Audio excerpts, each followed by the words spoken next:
चुनाव आयोग ने 16 मार्च को चुनावों का ऐलान किया था। एक सप्ताह भी नहीं हुआ कि पीएम मोदी के खिलाफ करीब आधा दर्जन शिकायत आचार संहिता उल्लंघन की हो चुकी है। संभवतः चुनाव में इतनी शिकायतें इस बार किसी दूसरे नेता की नहीं हुई हैं। पहले सरकारी हेलीकॉप्टर के इस्तेमाल को लेकर टीएमसी की तरफ से आपत्ति जताते हुए चुनाव आयोग से शिकायत की गई। इसके बाद दूसरी शिकायत विकसित भारत संपर्क अभियान को लेकर व्हाट्सएप पर चल रहे विज्ञापन को लेकर की गई।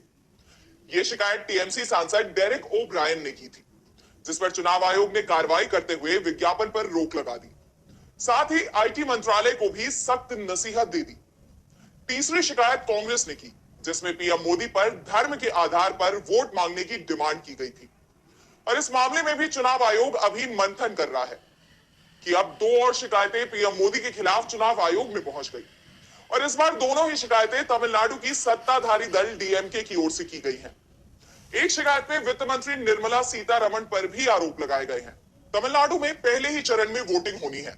एक ही चरण में राज्य की सभी 39 सीटों पर 19 अप्रैल को वोटिंग होनी है।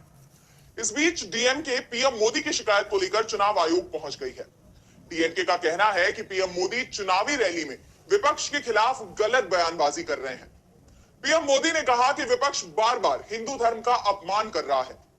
विपक्ष के नेता अन्य धर्मों के खिलाफ कुछ नहीं बोलते, लेकिन जब भी उन्हें मौका मिलता है तो वे बिना समय गवाए हिंदू धर्म का अपमान करते हैं।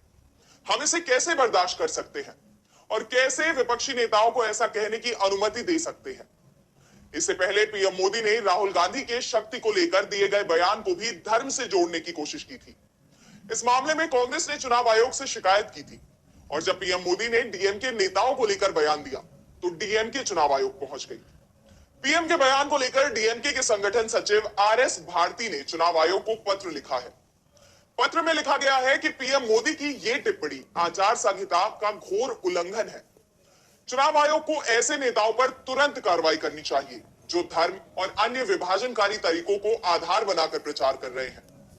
भारती ने कहा कि मैं चुनाव आयोग से इस शिकायत पर उचित कार्रवाई करने का अनुरोध करती हूं। साथ ही भारती ने चुनाव आयोग से अपील की है कि ऐसे लोगों को उचित दिशा निर्देश भी दिए जाएं। इससे पहले डीएमके ने पीएम मोदी और वित्त मंत्री निर्मला सीतारमण के खिलाफ एक और शिकायत चुनाव आयोग से की थी।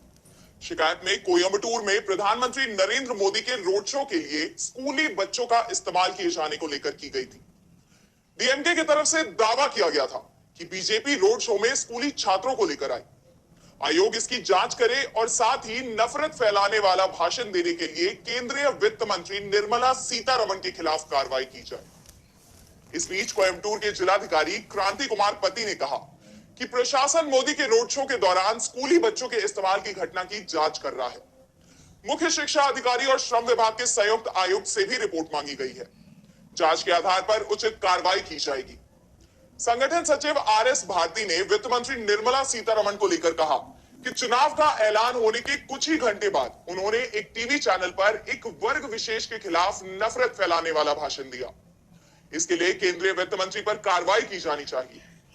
केंद्रीय मंत्री निर्मला सीतारमण ने हिंदुओं से अपील करते हुए झूठा दावा किया कि द्रमुक मंदिरों और धर्म को नष्ट कर रही है। भारती ने कहा कि यह न केवल आदर्श आचार संहिता का उल्लंघन है, बल्कि जन प्रतिनिधित्व अधिनियम 1951 की धारा 123(3) और धारा 125 के प्रावधानों का भी उल्लंघन है।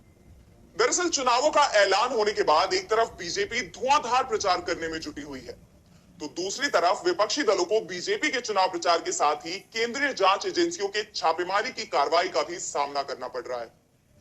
हर दल बीजेपी के निशाने पर बना हुआ है।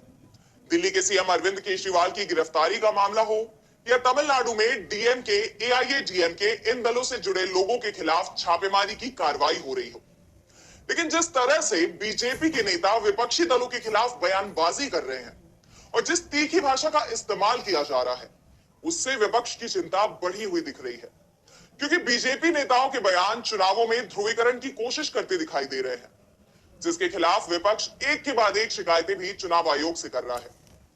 दरअसल विपक्ष का दावा है कि उसकी एकजुटता के चलते बीजेपी हर राज्य में बुरी तरह से फंसी हुई दिखाई दे रही है।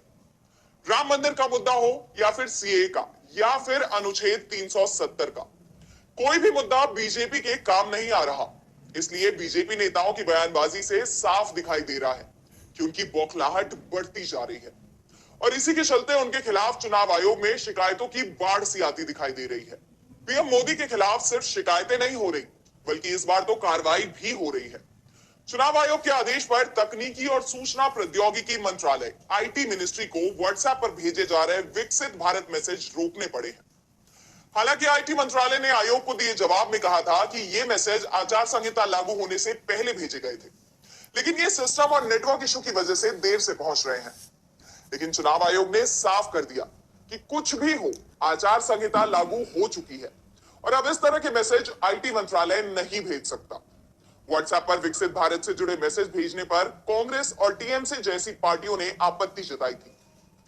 आपको बता दें कि विकसित भारत संपर्क के जरिए पीएम नरेंद्र मोदी द्वारा देशवासियों के लिए लिखा लेटर व्हाट्सएप पर भेजा जा रहा है, जिसमें लिखा है, पिछले 10 वर्षों में सरकार की विभिन्न योजनाओं और नीतियों से सभी 140 करोड़ भारतीयों को लाभ मिला है और भविष्य में भी मिलता रहेगा।